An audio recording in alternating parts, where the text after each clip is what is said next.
오늘은 훈련 받으며 사는 삶 두 번째 말씀을 상고합니다. 지지난 주에도 우리가 같은 제목으로 말씀을 나눴고요. 이제 오늘도 우리는 평생 훈련을 받으며 살아야 된다 하는 같은 주제로 말씀이 나와 있습니다. 왜 훈련이 필요하냐? 미숙하기 때문입니다. 미숙한 것은 계속 반복해서 훈련을 하면 성숙해질 수가 있습니다. 우리 가정생활도 훈련이 없으면 미숙한 상태로 살 수밖에 없고, 교회생활도 사회생활도 훈련을 받는 만큼 성숙해서 바르게 살 수가 있다 하는 것입니다. 우리 사람은 태어날 때부터 본능적으로 불의와 악과 부정한 이런 본성이 있습니다. 그런데다가 사탄이 사람들의 마음을 건드리면 바로 그것이 드러나서 우리의 삶에 죄를 짓게 되고, 또 그 죄의 후유증을 앓게 되고, 그것이 쌓이면 사람이 타락하고 영원히 멸망을 당합니다. 그렇기 때문에 우리가 훈련을 통해서 불의한 것이 의로운 것으로 바뀌고, 악한 것이 선한 것으로 바뀌고, 부정한 것이 거룩한 것으로 바꿔지는 바로 변화가 일어나야만 삶의 열매가 맺는다 하는 것입니다. 그래서 우리의 겉도, 우리의 몸이나 우리의 삶의 겉모양도 훈련이 필요하지만 가장 중요한 건 우리 내면입니다. 우리의 내면이 계속 어떤 마음을 품고 훈련 받느냐에 따라서 그 마음의 인격이라든지 영성이라든지 또 윤리, 이러한 열매가 우리 마음에 생길 때 가장 바람직한 인생을 살 수가 있다 하는 것입니다. 그래서 첫째 22절, 23절에 이제 인격 훈련에 대해서 말씀을 했어요. 한번 22절을 같이 읽어보겠습니다. 다 같이. 노하는 자는 다툼을 일으키고 성내는 자는 범죄함이 많으니라. 노한다 하는 것은 우리의 마음에 이러한 분노가 있다는 겁니다. 감정에. 그런데 이 분노를 다스리지를 않으면 그 분노가 폭발해서 다툼, 싸움이 생긴다 하는 것이죠. 그 다음에 그것이 더 이제 커지면 성을 내고, 성을 내면 죄가 생긴다 이렇게 말씀했어요. 그래서 가장 이제 감정 조절이 훈련이 필요한 것이 가정에서부터인데, 이 가정의 부모와 자녀, 또 남편과 아내, 형제와 자매의 이 관계성에서 제일 먼저 인격이 만들어지는 것입니다. 그래서 집에서 그런 훈련이 없는 사람은 그것을 그대로 이제 밖에서도 행동으로 나가기 때문에 그런 사람은 감정의 그 분노를 조절할 줄을 몰라서 너무 쉽게 분노를 일으키고, 그렇게 하다가 이제 사회생활에도 큰 후유증을 낳고, 신앙생활에도 큰 후유증을 낳고, 그러다 보면 대인관계가 점점 끊어집니다. 비인격이 되면 사람들은 멀리하게 돼 있어요. 그러다 보면 그가 범죄로 나가게 됩니다. 상대방이 내게 점점 멀리하는 걸 느껴질 때 이제 더 큰 분노가 일어나고, 어떻게 해서라도 관계는 맺어야 되겠는데 자기 뜻대로 안 될 때 이것이 범죄로 나간다는. 그래서 사람을 폭력을 가한다, 언어로 폭력을 가한다든지 행위로 폭력을 가하고 이렇게 점점 아주 포악한 사람이 되는 것입니다.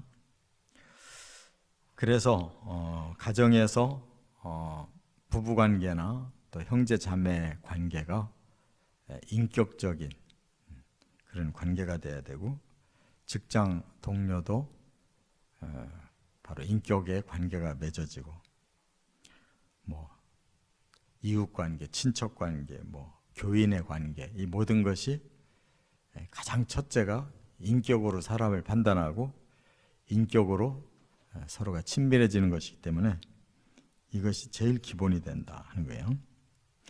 23절에 보면 사람이 교만하면 낮아지게 되겠고 마음이 겸손하면 영예를 얻으리라 그랬는데, 이제 또 하나 우리 내면의 인격 훈련 중에 하나가 교만함이 있다는 거예요. 사람은 다 자기 우월주의가 있습니다. 그런데 실제로 우월해서 우월하면은 괜찮은데, 그렇지 못한데 자기를 지나치게 높이는 이러한 우월감이 바로 교만이라는 거예요. 그래서 그 사람이 교만하면 자기는 자기를 높이는데 남들이 그 사람을 낮게 평가한다는 것이죠. 반대로 자신이 자신을 스스로 낮추면, 겸손하게 낮추는 사람은 남들이 나를 높여줘서 영예로운 사람이 된다, 이렇게 말씀한 거예요. 근데 사람은 남이 칭찬하기 전에 자기가 자기를 먼저 칭찬합니다. 그리고 그걸 알아달라고 이렇게 타인에게 자꾸 요청을 해요. 그런데 사람들은 객관적입니다. 자기는 못 봐도 남은 잘 봐요. 자기가 자기를 판단을 못하는데 자기가 남을 판단하는 건 정확해. 그러니까 자기는 이만큼 올라가 있다고 생각하는데 남들은 자기가 기대하는 것은 그만두고 자기를 훨씬 낮게 이렇게 평가하는 걸 볼 때 이제 이 사람이 조절이 안 되는 거예요. 그래서 계속 사람들 간에 다툼이 일어나고 항상 갈등이 생기는 법이다, 그 말입니다. 그것이 계속되면 결국은 따돌림을 당합니다. 상대를 안 하려고 그러죠, 교만한 사람은. 그래서 겸손이라는 것은 실제 자기만큼만 판단해도 훌륭한 거고, 그거보다 더 겸손한 거는 자기를 아예 낮춰서 자기 자신을 자아를 내려놓을 줄 아는 사람, 이게 진짜 겸손이에요. 그러면 사람들이 자기를 높일 수밖에 없어요. 왜? 자기를 워낙 낮춰놓으면 사람들은 그 사람에 대해서 객관적으로 평가를 하기 때문에 자기가 자기를 생각한 것보다도 다른 사람들이 훨씬 자기를 더 인정해 준다는 걸 느껴요. 근데 교만한 사람은 자기를 기준을 높여놨기 때문에 상대방이 말하는 걸 들으면 항상 불만이 생기는 거죠. 난 이만큼 훌륭한데 왜 사람들은 다 나를 깔볼까? 그렇기 때문에 그렇게 일반적으로 나를 대한다 하는 것을 보면 내가 나를 지나치게 높였구나라는 걸 깨닫는 거예요. 그런데 우리 자신이 스스로 자아를 자꾸 내려놓은 훈련이 되면, 자기가 워낙 낮다고 생각하는데 다른 사람들이 다 나를 그거보다는 높게 평가할 때 거기서 자존감이 제대로 형성되는 거예요. 왜 그렇게 사람이 교만하냐? 자기 자존감, 자신에 대해서 나는 이런 사람이다 라는 자기 존재감을 자꾸 과시하고 싶어서 그래요. 그래서 남에게 그만큼 인정받고 칭찬받고 우월한 존재로 남을 영향력을 끼치고 싶어하는 것이 사람의 본능입니다. 그래서 항상 훈련할 때 지금 두 가지를 말씀드렸어요. 분노 조절, 또 교만한 마음을 조절하는 거. 이 두 가지만 잘하면 인격적으로 이제 모든 사람들과의 관계가 원만할 수 있다 하는 것입니다. 두 번째, 25절부터 27절까지를 먼저 보면 영성 훈련이 필요하다는 거예요. 사람은 영과 혼과 몸으로 구성이 되어 있습니다. 몸은 다 누구든지 겉으로 보이니까 잘 알아요. 그런데 영과 혼은 보이지 아니하는 그러한 존재이기 때문에 사람들이 그것에 대해서는 그냥 가볍게 생각할 수가 있어요. 그런데 사실은 보이지 아니하는 것이 더 중요한 거죠. 왜냐하면 우리 몸은 혼에 의해 움직이고 혼은 영에 의해 움직이는 것입니다. 영이 우리에게 가치관인 거예요. 하나님이 우리 사람을 만드실 때 바로 영 속에 사람의 가치관을 넣어주셨어요. 그래서 하나님께서 사람에게 근본적으로 양심이라는 걸 주셨는데 이 양심은 지식이 아닙니다. 영성인 것입니다. 영적인 그런 가치관과 존재감을 주셨어요. 그래서 타락하지 않은 사람이라면 다 마음에 이런 양심이 움직이게 되어 있습니다.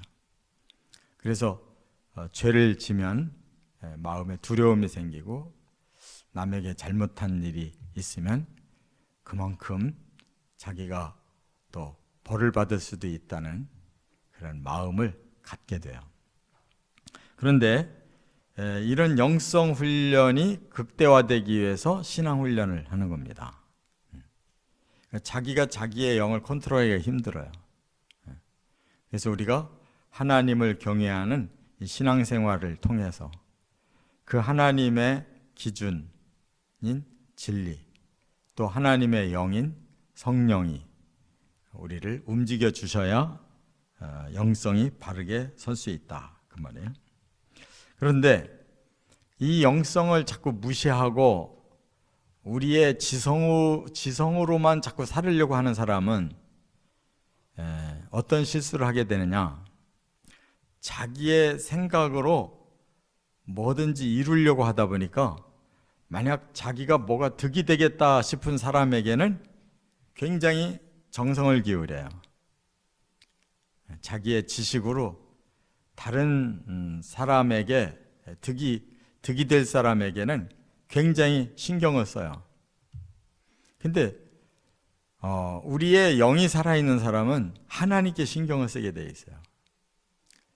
그러니까 하나님을 살피는 사람하고 높은 사람을 살피는 사람하고 누가 더 유익을 얻을 수가 있느냐, 오늘 본문에 바로 그것을 말씀하는 건데 25절에 읽었나요? 안 읽었죠? 네. 같이 한번 읽어보겠습니다.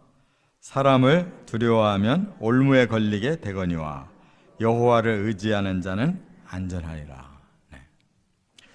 사람을 두려워한다는 말은 뭐냐면 자기에게 영향을 줄 수 있는 어떤 사람, 그 사람을 굉장히 신경 쓴다는 거예요. 그런데 그것이 자칫하면 올무에 걸리는 그런 결과가 온다는 겁니다. 그 말은 뭐예요? 사람은 아무리 뛰어난 존재 같아도 모두가 다 하자가 있어서 내 생각도 틀리지만 그의 생각도 틀려요. 그래서 뭔가 나에게 좋은 영향력을 줄 만한 사람을 만났다고 생각하고 그에게 최대한 신경을 쓰고 그의 눈치를 보고 뭐 그 사람한테 모든 것을 기준을 두고 이렇게 열심히 살았는데 나중에 보니까 그게 오히려 올무에 걸리는 결과가 됐더라는 거예요. 근데 반대로 영성 훈련이 된 사람은 하나님께 그만큼 자신을 들여서 하나님을 그만큼 생각하고 하나님의 뜻을 찾고 하나님을 위하고 하는 그러한 영적인 신앙심으로 살았더니 하나님은 올무에 걸리게 하지 않더라는 거예요. 오히려 하나님을 의지하는 만큼 안전한 결과가 거둬지더라, 그 말이에요. 그러니까 사람들이 사람을 통해서 얻으려고 하는 유익은 항상 위험성이 있어요. 간혹은 정말 좋은 사람을 만나서 아주 선한 영향력을 얻기도 하지만 많은 경우에 스스로 자기 함정에 빠집니다. 사람 때문에 실망하고 사람 때문에 실패하고 망하고 배반당하고. 근데 하나님은 그런 법이 없다는 거예요. 하나님을 향해서 항상 우리가 마음을 쓰고 하나님 앞에서 정말 바르게 살려고 노력하는 사람은 결코 망하거나 패배하지 않는다, 그런 말씀이에요. 또 여기 보면 26절에 뭐라고 말씀했는가 하면 주권자에게 은혜를 구하는 자가 많으나 사람의 일의 작정은 여호와께로 말미암느니라 그랬어요. 이 말은 무슨 뜻이냐면 주권자, 나를 좌지우지할 수 있는 나의 상사에게 은혜를 구한다. 그분의 백을 믿고 또 그분의 선처를 믿고 이렇게 그분에게 막 최대한 정성을 기울여서 뭔가를 유익을 얻으려고 하는 사람, 그런 사람은 나중에 헛다리를 짚는 경우가 있다, 그거예요. 그 말은 뭐예요? 그 상사가 다 움직이는 것 같은데 가만히 보니까 하나님이 움직이시더라는 거예요. 그래서 하나님을 진정으로 경외하는 사람은 바로 하나님의 움직임에 의해서 가장 좋고 최선이 되는 길을 갈 수 있지만 자기보다 높은 사람을 의지해 가지고 막 거기에다가 매달리는 사람은 바로 헛수고가 될 수가 있다, 그런 뜻으로 말씀한 것이에요. 또 하나 27절에 보면 불의한 자는 의인에게 미움을 받고 바르게 행하는 자는 악인에게 미움을 받느니라 그랬어요. 이 말은 뭐냐면 사람은 모두에게 좋게 할 수가 없다는 거예요. 의인은 의인끼리 통하고 악인은 악인끼리 통하는 거예요. 그래서 의로운 사람은 모두에게 환영받느냐? 아니에요. 의로운 사람은 악인들에게 오히려 미움받아요. 그러니까 나는 세상의 모든 사람에게 다 좋게 평가받고 싶다, 이거 이중생활 할 수밖에 없어요. 한 길을 가는 거예요. 진정으로 의로운 삶을 사는 것은 사람에게는 혹 미움을 받을 수가 있지만 바로 하나님께 인정받는 길이기 때문에 의인의 길을 선택해서 가는 거예요. 그런데 하나님의 사람에게 미움받을지라도 하나님에게 인정받는 삶이 그게 지혜로운 삶이다, 그 말이에요. 왜? 사람에게는 미움을 받아도 큰 문제가 없어요. 근데 하나님에게 미움을 받는다는 건 이건 범죄고 그 범죄의 끝은 멸망이기 때문에 하나님께 미움받는 일은 없어야 된다. 이것이 바로 영성 있는 삶인 줄 믿습니다. 끝으로 세 번째, 윤리훈련이 필요하다는 거예요. 24절 한번 같이 읽어보겠습니다. 도둑과 짝하는 자는 자기의 영혼을 미워하는 자라. 그는 저주를 들어도 진술하지 아니하느니라. 네. 도둑과 짝한다, 그러니까 함께 도둑질을 한다는 건데, 이 도둑질은 10계명 중에 몇 계명입니까? 8계명입니다. 도둑질 하지 말라. 그 도둑질이 뭐냐? 남의 것을 내가 차지하는 거예요. 그래야 쉽게 내 욕망이 이루어지니까. 남이 가지고 있는 좋은 것이 내 것이 됐으면 좋겠다.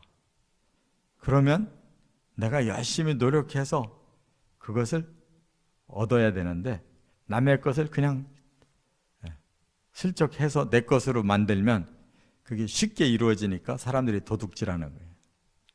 꼭 담을 튀어넘어가서 물건을 꺼내는 게 도둑질이 아니에요.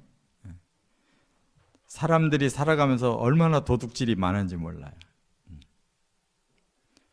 남이 잘 되는 거를 못 보고 막 그걸 꼭 도둑질해서 내 것으로 뺏으려고 막 뒤에서 막 그렇게 비난하고 사람을 이간질하고 그렇게 해서 남의 걸 뺏는 사람도 얼마나 많은지 몰라요. 이런 많은 이 도둑질이 없어지려면 이 윤리 훈련이 필요해요. 윤리라는 게 뭐냐면 이 사회에 질서 있는 규칙이에요. 우리 모두가 함께 공존해야 되는데 도둑질은 공존을 안 해요. 좋은 건 다 지가 가지려고 해요. 그런 세상이 되면 이제 질서가 무너지고, 질서가 무너지면은 윤리의식이 없기 때문에 그냥 마구 사람들이 자기 욕망대로 삽니다. 그러면 서로에게 큰 해를 끼치고 그 사회는 불신과 그리고 멸망이 오게 된다, 그 말입니다. 그래서 도둑질이 습관이 되면 인생을 망쳐요. 그게 바로 주색 잡기예요. 다 그게 도둑질이에요. 모든 길을 바르게 가려고 하는데 그 사람들은 그것을 그냥 빨리 얻으려고 그래요. 그러다가 그냥 다 헛발질하고 망하는 거예요. 정직하게 살고 자기가 땀 흘린 만큼만 가지려고 해야 되는데 땀은 하나도 안 흘리고 일확천금을 하려고 하니까 그 모든 과정이 도둑질이라. 그래서 도둑질이 습관이 되면 인생을 가장 빨리 망치는 지름길이다, 그 말이에요. 그래서 윤리훈련이라는 것은 정직하게 살면서 모두가 함께 질서 있게 서로를 공존하게 해주는 이러한 것이 필요하다는 거예요.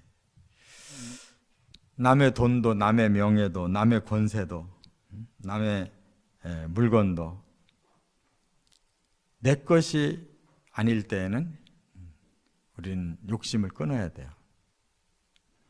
그런데 사람이 내 거 아닌데 그 욕심을 끊지 않으면 남의 것을 전부 내 것으로 가로챈다, 그 말이에요. 그래서 하나님은 도둑질하는 자를 용서치 않으시는 거예요. 그래서 8번째 계명에 도둑질하지 말라고 분명하게 말씀하셨어요. 범죄입니다. 우리는 우리 인생을 살아가면서 이 3가지 훈련이 반드시 필요해요. 인격의 훈련이 있어야 되고, 영성의 훈련이 있어야 되고, 윤리의 훈련이 있으면 사람 사는 곳에서는 언제든지 화평하게 질서 있게 그리고 지혜롭게 살 수가 있다는 거 꼭 마음에 새기시기를 주의 이름으로 축원합니다.